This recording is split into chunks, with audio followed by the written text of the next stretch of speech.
ამინ სახელითა მამისათა და ძისათა და სულისა წმინისათა ჩვენთან არის ღმერთი ღმერთმა დააგლოცოთ გააკურთხოთ გაგაძლიეროთ შეგეციოთ აღსრულებული მსახურების ზალი და მადლი დღეს არის ხსენება წმინისა მაკარი დიდი ეგვიპტელი მეუდაბნოე მამისა რომელიც ეგვიპტის ერთ-ერთ სოფელში დაიბადა მას თავიდან ყავდა ოჯახი შეერთეს მეუღლე მაგრამ მალევე გარდაეცვლება მეუღლე, დაქვრივდება და ამის შემდგომ უფრო მეტად დაიწყებს ფიქრს მარადიულობაზე, ანუ გარდაცვალებაზე. და ფიქრობს, რომ თუ მას რა გარანტია აქვს იმისა, რომ კიდევ მრავალი წელი იცხოვრებს და რაღაცას შეძლებს სულიერად და ფიქრობს იმაზე, რომ ვაი თუ მაკარი შენ მალევე წარსდგე ღვთის წინაშე, რა პასუხი უნდა მისცე ღმერთს. რა გაგიკეთებია სულიერ ცხოვრებაში და წარმოიდგინე ამ ფიქრებმა რაც ყველაზე მნიშვნელოვანი ფიქრია და რასაც ხშირად ივიწყებს ადამიანი და რაღაც გადავადებთ ხოლმე რომ თითქოს ეს დრო ძალიან შორს არის ეს არის ბოროტის ერთ-ერთი მზაკრობა რომ რაღაც ეს დრო შორს არის და მე დროს უმექნება იმისა რომ სულიერი ცხოვრება დავიწყო ეშმაკი გვატყუებს ამ დროს ადამიანებს რომ დრო მაქვს, მერე ვიზავ, დღეს არა, ხვალ არა, ზეგ არა, მაზეგ და გადის პერიოდი და მაკარი ამაზე დაფიქრდა. და ამბობს აი ზუსტად წეღა რა სიტყვების დავთქვი რომ ღვთის წინაშე რომ წარსდგე, რა პასუხი უნდა აქვს და უფრო მეტად დაიწყებს ლოცვას, დაიწყებს სულიერ მოღვაწეობას, წმინდა წერილის კითხვას, დასწავლას მოღვაწეობს სულიერად და ცდილობს რომ თავისი ცხოვრებით სათნო იყოს ღმერთს. ამის შემდგომ ეძიებს ერთ გამოცდილ სასულიერო პირს, რომელსაც დაუმოწაფდება და მართლაც თავის სოფლის მახლობლად ნახავს, რომელთანაც დამოწაფდება და რომელთანაც რაღაც პერიოდს დაჰყობს და განსწავლისო მასო ღვიძარებაში, ლოცვაში და მარხვაშიო მაკარის. და ამის შემდგომ კიდე ცალკე დაყუდებულ ცხოვრებას მისდევს. მაკარი დიდის ცხოვრებაში კითხულობთ ესეთ რამეს, რომ მასო ცილს დასწამებენ, წარმოიდგინეთ, ძიმე ცოდვაში, ხორციელ ცოდვაში, ერთ-ერთი ქალბატონი, რომელსაც წარმოიდგინე, მიიღებს ამ ცილის წამებას და თავისი შრომით, ანუ კალათების წვნით და მისგან გაყიდული შემოსავალით ზრუნავდა ამ ქალისთვის. დასწამეს, რომ მან ჩემთან შესწოდა და მე ბავშვს ველოდები მისგან. და წარმოიდგინე, ამაზე განარამე მიუქ და ელოდა ღვთის მსჯავრს და რაღაც პერიოდი რო გადის, უკვე მშობიარობის დრო. ვერანაირად ვერ შობდაო ქალიო და ტკივილებისგან რამის მიიცვლებოდა. და აი ამ დროს მიხვდა ის ქალი თავის შეცდომას და აღიარა, რომ ცილი დასწამა თავის დროზე მაკარის და თუ ვინ იყო ნამდვილი მამა ამ ბავშვისა, რომისგანაც ელოდებოდა და ამის შემდგომ გამჟღავნდა მაკარის უდანაშაულობა და წარმოიდგინეთ ამ ხორციელ ცოდვაში დადანაშაულ ადამიანზე როგორი წარმოდგენა ექნებოდა იმ პერიოდში ყველას და ამ გოგოს მშობლებსაც და როდესაც გადაწყვიტეს ამ მშობლებმა რომ წავინე შენდობა უნდა სთხოვონ მაკარი კიდე გაეცლება მაქაურობას და ღრმა ეგვიპტის უდაბნო დაუსახლებელ ადგილას იწყებს მოღვაწეობას და აქ დაუმოწაფდება დაიწყებს მოსაგრეობას თვითონ ანტონი დიდისთან და მრავალი წელს დაჰყობს კიდევ ანტონი დიდისთან წმინდა მაკარი მას სასწაულ მოქმედების ნიჭი მიეცემა მრავალი ადამიანი იყრიდა თავს მასთან რო იგებდნენ რომ ეს ადამიანი დიდი მადლმოსილია და მისი ლოცვით მრავალი სასწაული აღესრულება მრავალი ადამიანი მოდიოდა მაკარი ამ ყველაფერს გაურბოდა განერიდებოდა მაკარი შემდგომ უკვე მღვდლათაც აკურთხეს და მისი ცხოვრება უკვე როგორც მღვდლისა ისეთი დიდ მოღვაწეობით მიმდინარეობდა. მაკარის ცხოვრებაშია აღწერილი ესეთი მომენტი, როდესაც უდაბნოში მიდის და ხედავს თავის ქალას დაგდებულს. და კვეთხსო დაადებსო თავის კვეთხს და ეტყვის ესეთ სიტყვებსო, რომ მითხარი ვინ ხარ?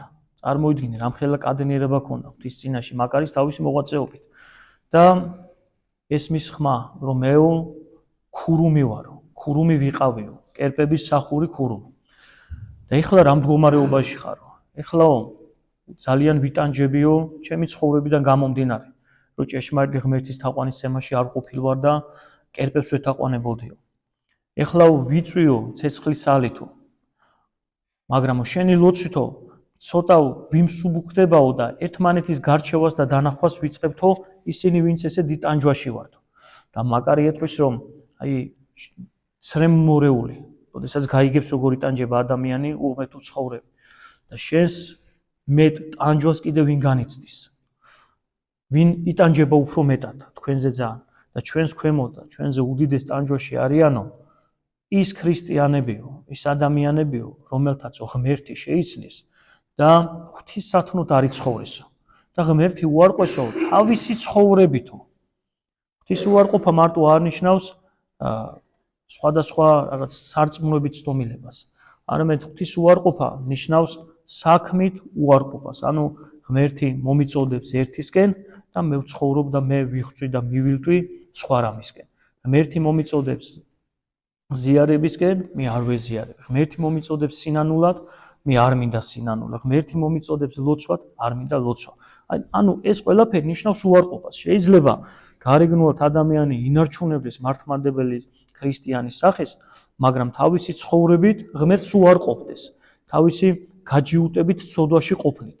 და აი ესეთი ქრისტიანები არიანო და იტანჯებიანო ჩემზე უფრო ძლიერადო. და აი ეს ერთ-ერთი დიდი სწავლება, რაც გვეძლევა, რომ აუცილებლად ჩვენ წმენას საქმეები უნდა შევრთოთ. მარტო სიტყვით ქრისტიანობა მაცხოვნებელი არ არის. არამედ საქმეები და ღვთის შედგომით და შრომით სულიერი გარჯით არის ყველაზე მთავარი აქ.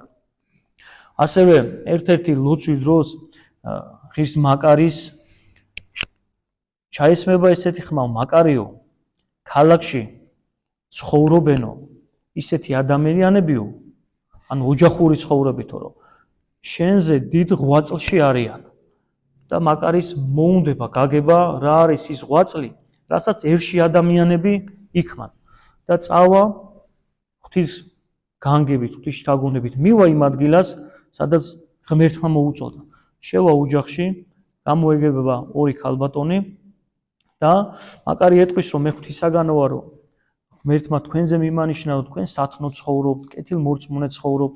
ძალიან გთხოვ, რომ მითხარით თქვენი სათნოება. ეს ქალბატონები უარობენ ამ ყველაფერს, მაგრამ როდესაც დაიჯინა მაკარიმ, რომ გაუმხილოს თუ რაშია საქმე თქვენი საიდუმლო ცხოვრებისა, რაც ღმერთს სათნო ეყოფა, ქალბატონები გაამჟღავნებენ, რომ ჩვენ უბრალოდო ძმების სოლები ვართ.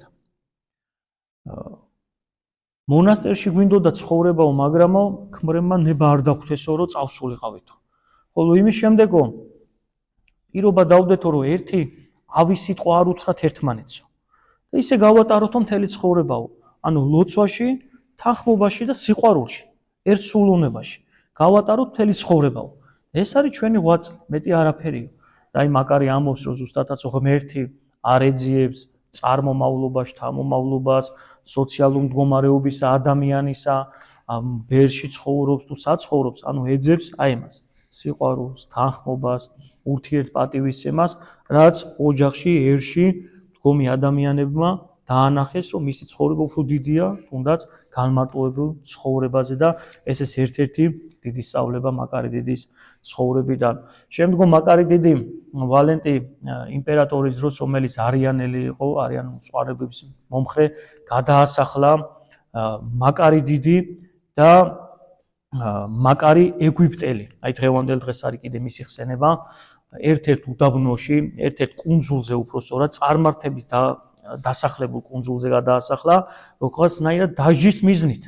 და ხდება ესეთი სასწაული, რომ წარმოიდგინეთ, მაკარი ეგვიპტელი და მაკარი ალექსანდრიელი იმ კუნძულზე, მისი ლოცვით, მათი ლოცვით განიკურნება ერთ-ერთი მთავარი ქურუმის ქალიშვილი და მისი მთელი სახლეული და მისი მთელი კუნძული, ხალხი დასახლებული, მართლმადებელი ქრისტიანები გახდებიან.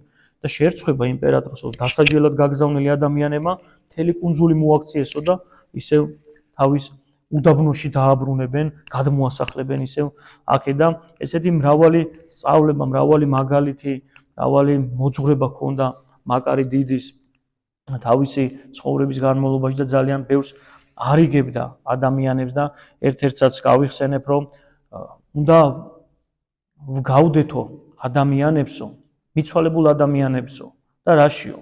როდესაც გვაქებენო, არაფერი არ ვთქვათო. როდესაც შეურაცხყოფენ, არაფერი არ ვთქვათო. ესევე ხო არ რომ მიცვალებული გინდა აქო, გინდა აძაგო, ის არაფერს არ იტყვის. ხმას არ ამოიღებს.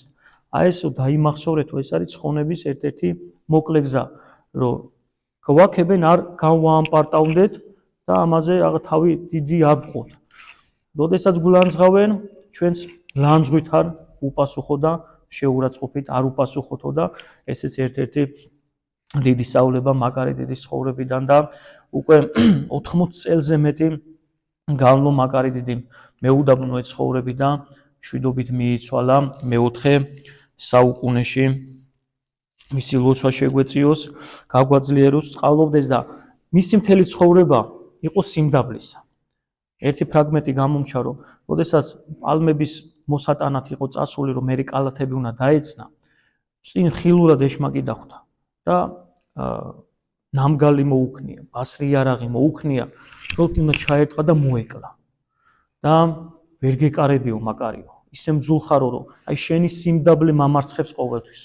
და მაგიტომაც ვერ გეკარებიო და აი ეს მაკარი დიდი ცხოვრებას, აი სულ დიდი ცხოვრებას გახვებოდა სიმდაბლე, უბრალოება და აი დილის ლოცვებს რო ვკითხულობთ, იქაც პირდაპირ ვკითხულობთ ერთი ლოცვა არის მაკვარი ეგვიპტელისა, რომ ღმერთო გამწმინდე მეცოდვილი რამე თუ არა მიქმნიეს კეთილი წინაშე შენსა.